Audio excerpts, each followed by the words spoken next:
Qual o verdadeiro mistério por trás do Palacete Bibi Costa? Por que ele é tão mal assombrado? No vídeo de hoje, nós vamos conhecer a história e alguns relatos sobrenaturais de um dos palacetes mais famosos de Belém. E para você que é novo aqui no canal, desde já seja muito bem-vindo e não se esqueça de se inscrever e também ativar as notificações para ficar por dentro de todas as novidades aqui do canal. E para você que não me conhece, meu nome é Gerson Santos e eu sou paraense.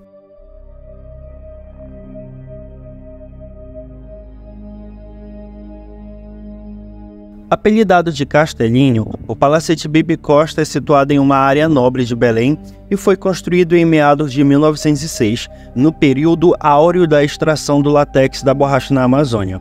Encomendado em 1904 pelo Major Brício Costa e a sua esposa Ana McDowell, ele foi projetado pelo arquiteto Francisco Bolonha e o prédio ele foi inaugurado em 1906 e já de cara recebeu como hóspede o então presidente Afonso Pena.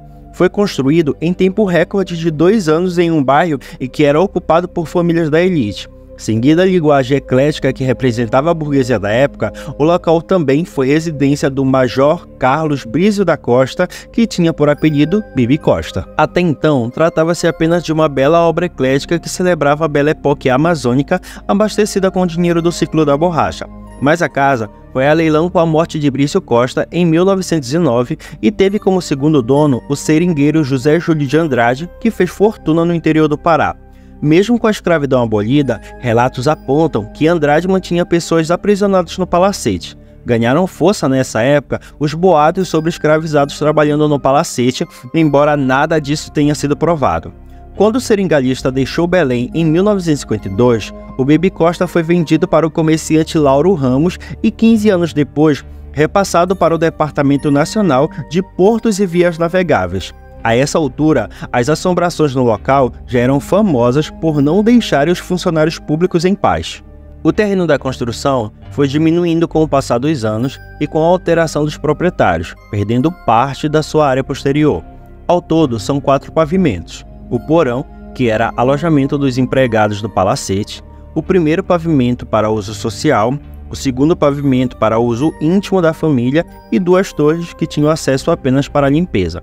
Em relação à decoração, as fachadas possuem balaústres em suas varandas, assim como molduras imitando tijolos, esculturas ornamentais em bronze e portões em ferro fundido trabalhados ao estilo arte nouveau. Um detalhe importante é que as esquadrias apresentam vidros com a inicial do primeiro proprietário.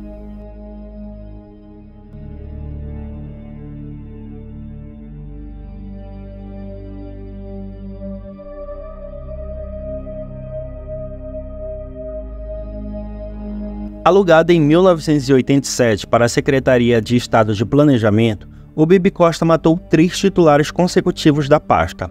O primeiro foi convidado a assumir o cargo em 1989 pelo então governador Hélio Gueiros. Toda vez que ouvia um relato estranho de algum funcionário, ele buscava uma explicação lógica para acalmar o ambiente, mas o elevador com porta pantográfica o tirava do prumo. Mais de uma vez, ele viu o elevador funcionar sozinho. Às vezes, o secretário deixava o elevador aberto para que ele não se movimentasse, mas isso não adiantava de nada. Foi quando ele decidiu lacrar o elevador e desligar a máquina. Poucas semanas depois, ele foi encontrado morto na sala de sua casa, vítima de um ataque cardíaco.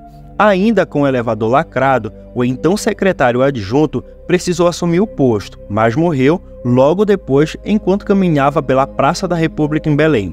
Outra secretária adjunta assumiu o posto e manteve o elevador lacrado. Quando ela morreu, no início de 1990, a cidade inteira ficou em choque e determinou que a sucessão das mortes não devia ser uma mera coincidência.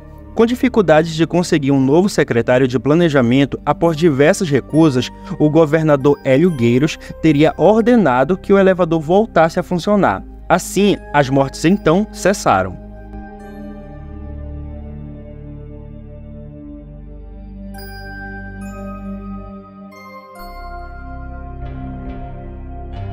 Já no fim dos anos de 1990, o Palacete Bibi Costa tornou-se a sede da administração das hidrovias da Amazônia Oriental logo após a construção de um prédio anexo. Nessa varanda, ele passou a responder à Superintendência do Patrimônio da União. Uma professora, chamada Andresa Vieira, se apaixonou pelo Bibi Costa quando chegou a trabalhar lá como revisora de textos em 1998 a convite de um professor dela. Segundo ela, todos os funcionários tinham algum objeto religioso nas salas, mesas ou gavetas. Um dia, durante uma festa junina, o ar-condicionado ligou e desligou em questão de segundos, e todos disseram se tratar de assombração ou uma visagem.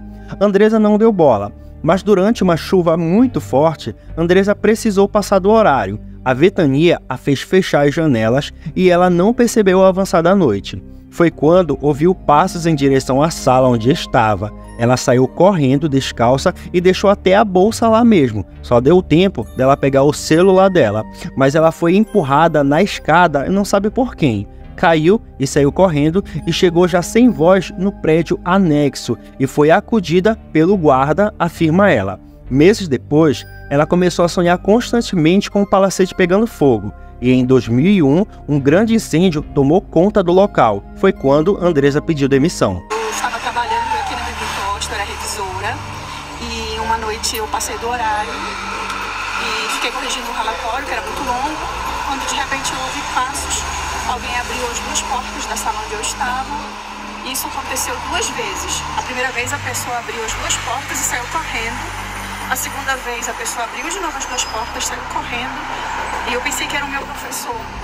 Na primeira vez eu fui fechar as portas e vi que estava tudo escuro, ou seja, eu percebi que o horário já era bem avançado, mas em nenhum momento eu pensei que fosse alguma visagem. Na segunda vez que abriu as portas e saiu correndo, eu só percebi que era uma visagem porque eu me virei perguntando se era o meu professor, não vi ninguém e o meu ar-condicionado desligou sozinho. Inclusive o controle do ar-condicionado girou e disparou. Foi quando eu saí correndo, peguei meu celular, saí correndo, só tentando iluminar com o celular e fui empurrada da escada.